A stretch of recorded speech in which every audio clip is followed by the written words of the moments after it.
Welcome to the DARE podcast, where it is all about helping people overcome anxiety and panic attacks. The DARE app has over 1 million downloads and is free to download at dareresponse.com. Now, without further ado, here is the DARE podcast. Hello, everybody. Welcome to another Q&A webinar. Hi, Michelle. Hi, guys. Hi, Aida. Hi, Michelle. You know what is so sweet? You know, in the beginning, we always ask everybody where they're from. And today I didn't even ask. And everybody just is saying, hi, from England. Hi, I'm from here and there. That is so nice of you guys.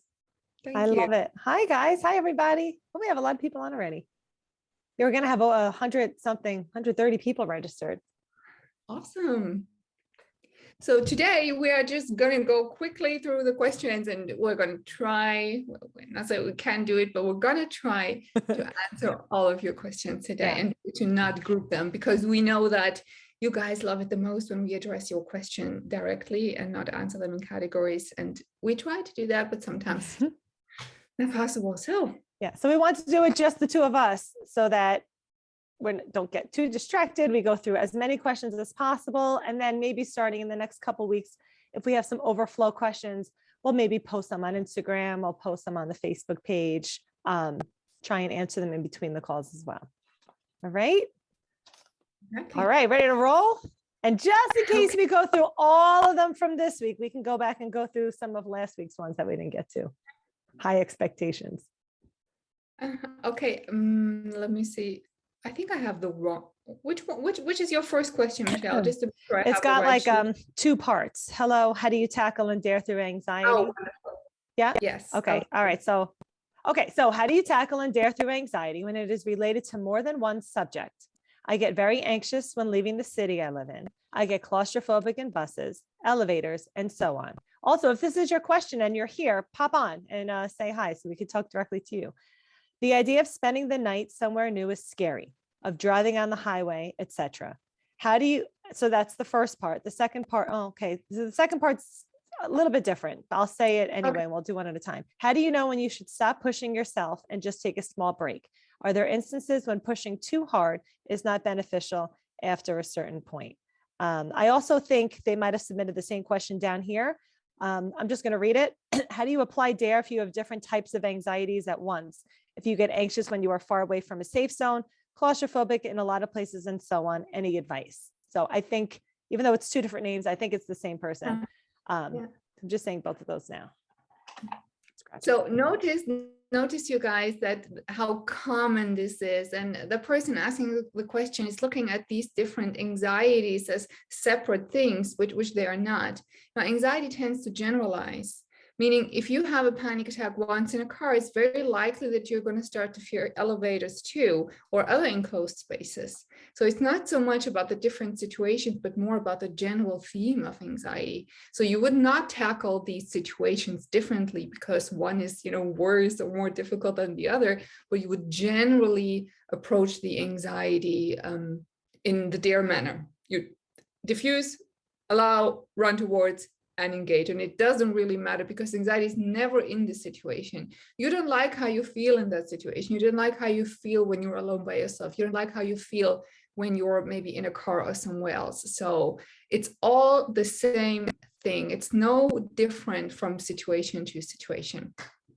Right. And it's not, try and view it like this.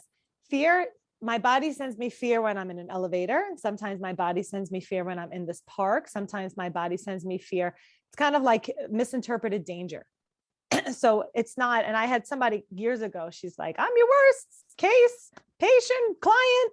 I have 40 different obias, and I'm going to have to be with DARE 40. DARE for claustrophobia? Do you have DARE for agoraphobia?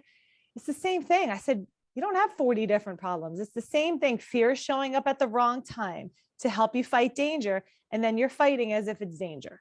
And so it doesn't matter. It's like, I don't know if I said this on the last webinar or one of the other group calls. If I change my background here, if I do, I'll probably disconnect the whole call. If I change this to me in the ocean, and then I change this to me in the desert, and I change this to me in a meeting, the scenario doesn't matter. Most people don't care about the park, you're fighting how you feel in the park, right? Fear is showing up while I'm at the park, and now I take fear and I mush it to the park, and now I'm like, I'm scared of the park, or the park, like I get scared, like as if fear comes from the park. No, your body sends you fear when you're at the park because you're acting as if the park is danger. And so, yeah, it's all the same idea. Fear shows up claustrophobic on buses, elevators, so on. Sure, because that's all the same sort of far from base, right? Home is base, home is safe. And when I'm home, I'm safe. Or I'm trapped in the elevator, and I'm trapped on the bus, and I'm trapped getting my hair done. And I'm, a lot of that times it doesn't matter the scenario. It's the same sort of situation type thing, right? Like I feel like I'm stuck here and I can't get out right now. Mm-hmm. And then the second part of that is, how do you know when you should stop? Do you guys understand this? Anybody with like specific situational anxieties or phobias? If I'm not talking specifically about bad weather or about fear of dogs or leaving the house, it doesn't really matter because it's not the situation. It's I'm fighting how I'm feeling in whatever that particular situation is. And the second part of that is, how do you know when you should stop pushing yourself and just take a small break? Are there instances when pushing too hard is not beneficial after a certain point? Yeah, definitely. So first of all, look at your intention. Am I pushing out and exposing myself because I want to get rid of this fear as fast as I can? A lot of people fall into that trap. Or if I just drive like 100 times this week, then it finally will go away. So your target is wrong. You're not doing that so the fear can go away, but so that you get comfortable while driving, while you feel fear and not paying it any heed. That is really, really your goal. And in general, just listen to your body. Like you would know if you go to the gym and you have a hardcore workout, you won't do the same thing the next day. So the more intense you feel your exposure is, the more maybe time to rest you need. And, there is no plan, a black and white plan, right, Michelle? 2 days exposure, 3 days rest. 4.5 minutes. Yeah, tomorrow 7 minutes. Yeah.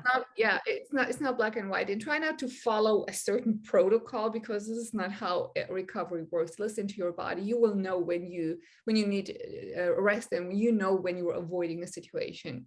And just saying, I might need a rest, when you really know that you could go and do this. So listen to yourself and trust your own judgment.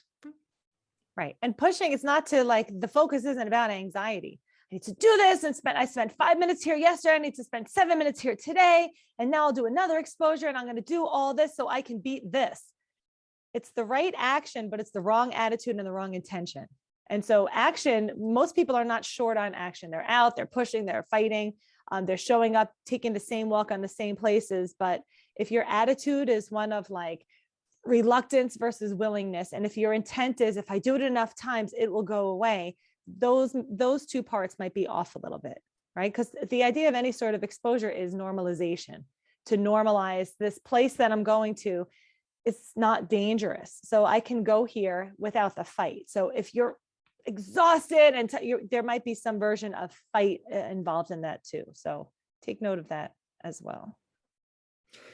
Good. Second question, Michelle, is there a difference between stress and anxiety? As from what I have read, stress is bad for your health, yet the DARE response says you are not in any danger.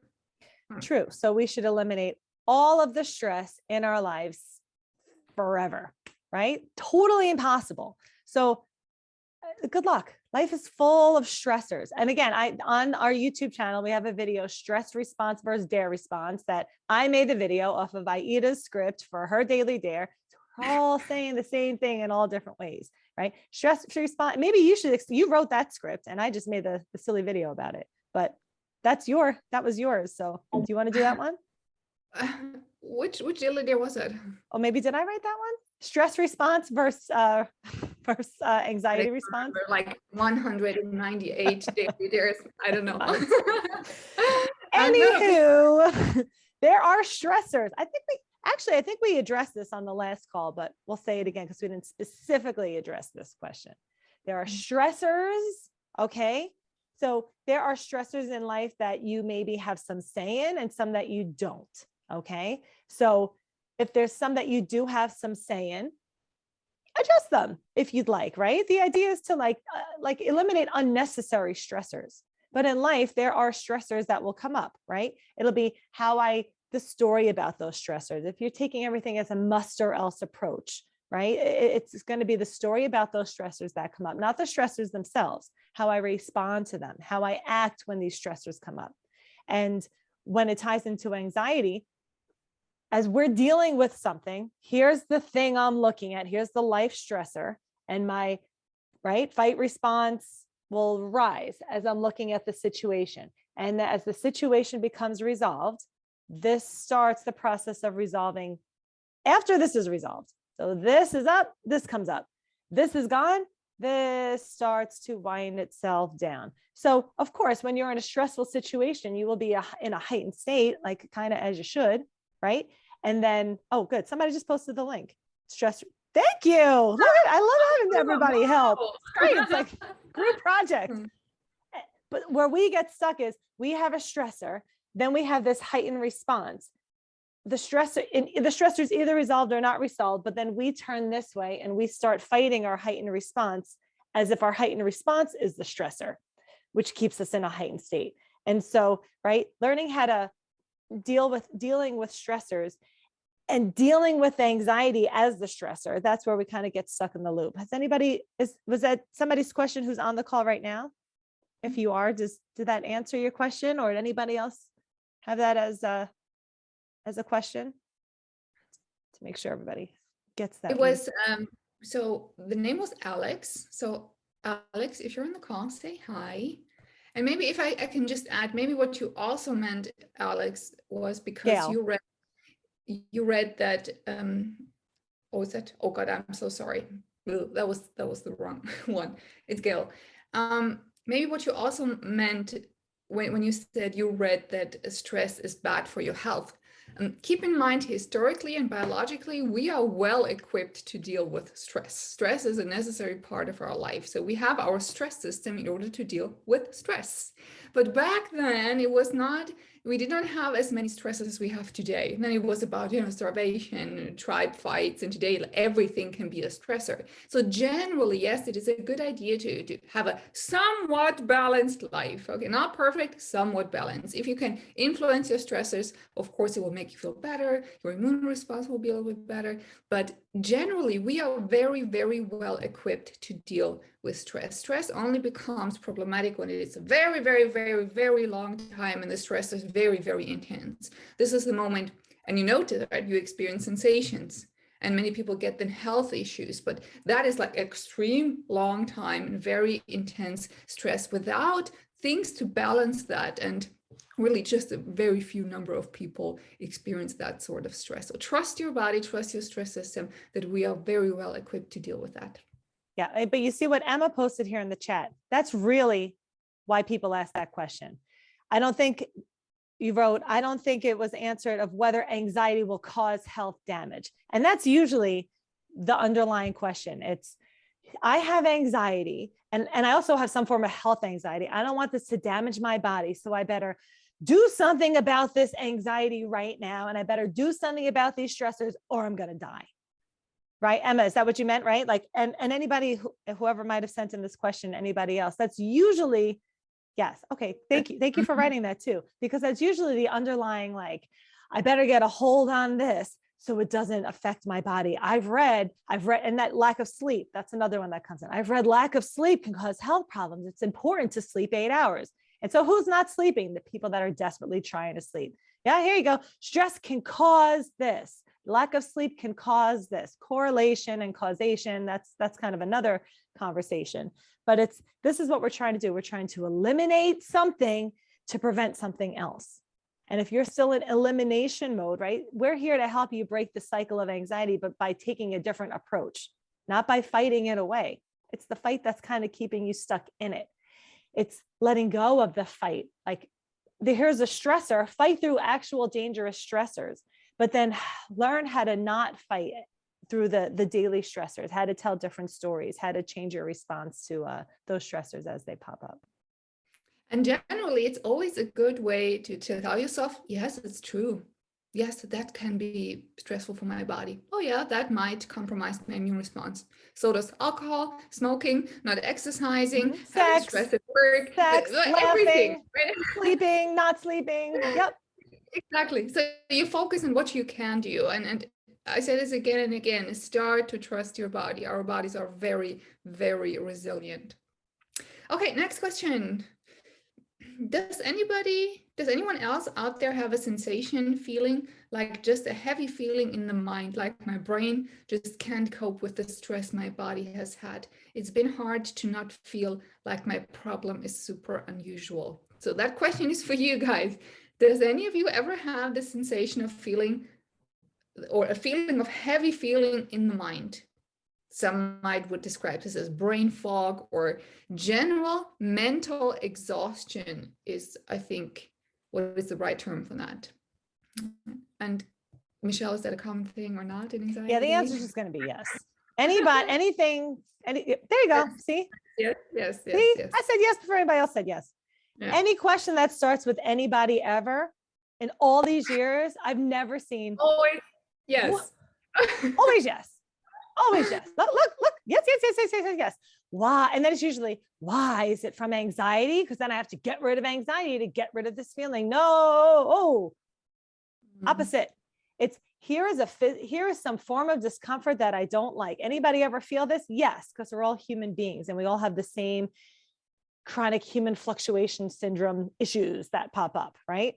But it's, now what? Yeah. Here's this feeling. Okay. So now that you know that some stranger out there that's also on this webinar has that feeling, now what? How does that help you? What are you doing about that feeling? You know, and that's why, like, yeah, right. But it probably just helps you, like, it's this little bit of reassurance. Oh, I'm not abnormal. Right? This is actually what you want to get out of that question. But as Michelle said, the answer is always yes. And we're not laughing because your question is funny, but because we hear the question basically every day. And it's such a common thing, right, Michelle? Right. And even the opposite. And now I suddenly have a day where I feel so clear. And that scared the crap out of me too, right? I feel so awful. Anybody ever feel this? Oh, I feel weirdly good. What? That's scary because we're so in this heightened state that every little fluctuation is on the radar. Reassurance is great until the next feeling that pops up that I don't like. And then I need to ask somebody, anybody ever feel this? Is this normal? Is this anxiety? And reassurance, that's a spiral, and that's a really big pitfall. And so this has been my post the last couple of days. If you guys have seen them, notice how you feel, spend this much time there, give it a nod, right? That's noticeable. Now what? Because anybody ever is always missing the next part of that equation. Here's the first half. Okay. Yeah. Well, yeah. Okay. All these other strangers have felt this feeling and now you have this feeling. Now what? Because now you still have the feeling. And so it's always about how you treat that feeling when it shows up. What's your response to that feeling? What's your story about that feeling? How much time are you spending staring, Googling, searching, trying to alleviate a feeling, or notice the present discomfort? And now what? Now I'm going to sit and keep staring at the discomfort, or I'm going to re-engage back in life. Remember, dare, response, how I respond to whatever that, I mean, cut and paste anything in that anybody ever feel. Yeah. And also when you notice that you're mentally so exhausted, yes, you accept it, but you also try and do something that will maybe calm you down a little bit, not and take this with a grain of salt. Okay. You're not trying to calm down your stress response, but you're treating yourself kindly while you allow yourself, to be in that heightened state, because you know that you can do this, right? You can just help yourself and your body and your nervous system to calm down a little bit. This is why we say when you're highly sensitized, maybe having 5 cups of coffee, not the best idea. Mm-hmm. When you're mentally exhausted, maybe it's not a good idea to take on a new project or, go on a stressful vacation with your in-laws, stuff like that. So kind of adjust your life a little bit to help yourself, and less stimuli. Less stimuli helps with mental exhaustion. And when you're a little less exhausted, you will notice that it's much easier for you to see more clearly and to implement DARE, because implementing DARE is, again, a weird word, hard as in it takes energy to relearn. The process is simple, but it takes energy to unlearn your default response to anxiety and to stress. That makes sense. All right, next question just says Aida. So we're going to check that one off. There she Aida. is, right there. Next, after that, we are really cruising along. Wowzers. Okay. Next question. How to use the app properly to deal with anxiety disorder. I almost, thought something was missing there, but honestly, it's kind of a good question because a lot of people get stuck on repeat on that app or not knowing where to start or which sections to go to. So even in the chat, anybody find, like, if you guys want to start a chat too, while we're talking on what do you use in the app? How do you use the app? Because again, if you're using something, anything, the whole point of the app is to not get people on the app 24/7. It's to get information from the app, learn some skills, and then be able to incorporate them yourself. So if, like, my suggestion is in the beginning, go through the app, listen to everything, kind of like dive into all of this information. And then when you get how this works, it's kind of learning how to use us less and use your skills more. Like once you kind of learn how to do it, then the goal is to go out and do it. Like the daily dare, and there's like a morning wellness routine. That's great. Use that as your overall wellness routine, and then an evening wind down as part of like your overall wellness approach, rather than must do these things. Which apps should I listen to, and which times, and how many times a day should I listen to this app, and how long will it take to get rid of this anxiety disorder? You see the difference in those words? One is like, have to check all the boxes, as opposed to, oh, I'm in a heightened state. I like to listen to this meditation at night, or I like to do this before I go out and do a big event. So it's kind of like just another set of tools in your toolbox.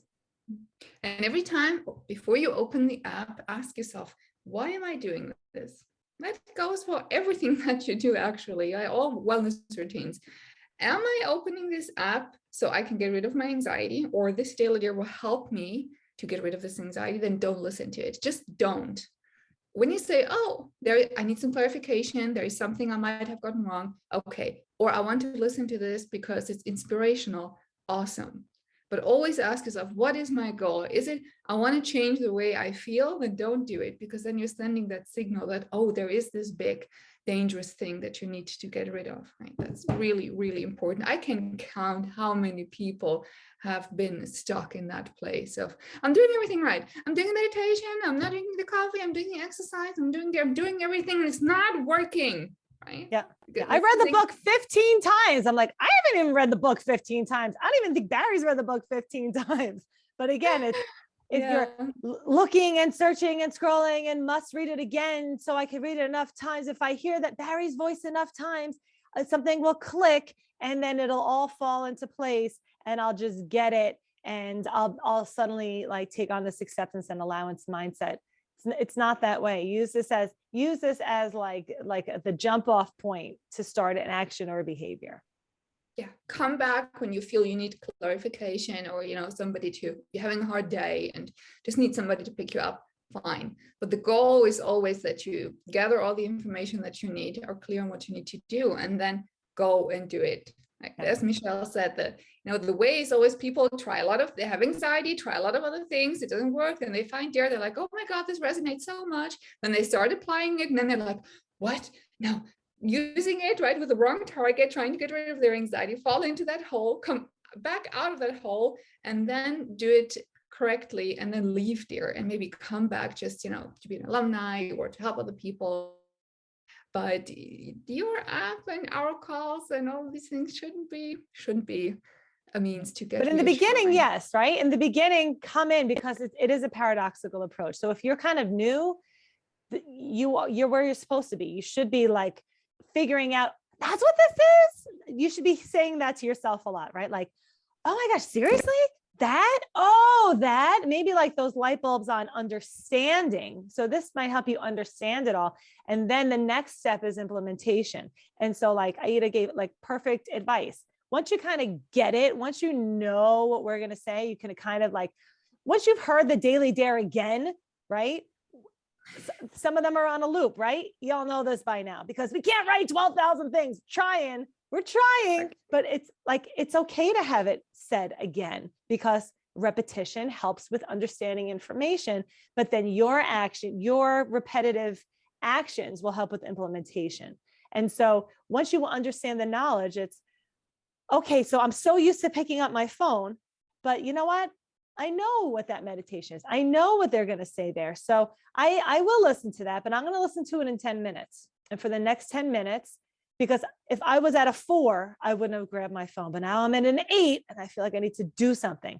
So I will, but again, reaction, response, first response, second response, right? Flash fear, response fear. And I feel like I need to do something right now. And then when I actually do the thing, the more space you put between that area, the less you're acting as if, it's desperate danger time. Yeah. We sometimes have people there on every Zoom call, they're on every webinar, right? And those are the people that I get their intention, because anxiety can be so sneaky to tell you, oh, if you just gather that piece of information, there's still something missing, right? Information becomes a substitute for the action. So be aware of that trap, because understanding is I like that one. Write that down. Information is not a substitute for action. Somebody write that down and send that to me. I'm going to write that down here. Please do a Canva post, Michelle. You're good at that. Information is not. Everybody follow Michelle on Instagram. She's great at that stuff. Information is not a substitution for action. For action, right? And sometimes I love that. And sometimes, as Michelle said, when you feel like, oh, I don't know if I'm doing this correctly or this doesn't make sense, go back and get that clarification. And now I lost my train of thought. Damn it. I'm sorry. Michelle, it's your fault. No, I'm joking. It was so good though. But I think in essence, what I meant to say was, when you know what to do, notice that urge to go back and the urge to find the magical thing, that one thing that will change your whole perception. That doesn't exist, right? Those light bulb moments and the feeling of, oh, this is working, I'm doing this right, is out there. It's not here. Here you get those mental light bulbs like, oh yeah, that makes sense. But you need all of this for you now is just an intellectual concept. And it becomes an experience when you go out and do the concepts we teach here. Implement the concepts. It's like driving stick shift in the car, right? Like, oh, I get it. And now you don't like, oh, I get it. Now I can drive this car perfectly. Because if somebody could show me that webinar, please, because I have been kicked out of so many cars because I cannot drive standard car like that. Thank you for listening to the DARE podcast. The DARE app has over 1 million downloads and is helping people all around the world to overcome anxiety and panic attacks. You can download the app for free at dareresponse.com.